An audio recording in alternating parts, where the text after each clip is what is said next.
एके दिवशी विचार आला की हे काम आईनेच का म्हणून करावं, म्हणजे निदान कपडे धुणं हे काम तरी घरातला प्रत्येक जण करूच शकतो, हो की नाही? वाव, मस्त रे. मग एक काम कर ना, काय? माझे पण कपडे धुवून टाक ना.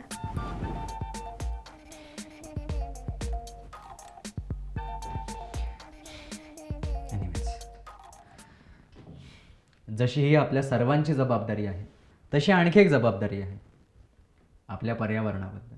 तुम्ही कधी वॉशिंग मशीन वापरत असाल तेव्हा ती केवळ 2-3 कपड्यांसाठी नाही, तर त्या मशीनच्या पूर्ण क्षमतेने वापर करा.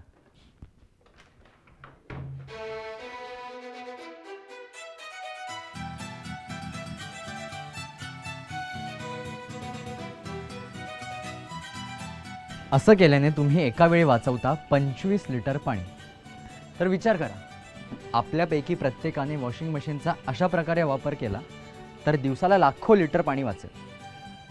तर मी जे सांगतोय त्यावर विचार करा, कृती करा आणि राघव सारखे जबाबदार बना.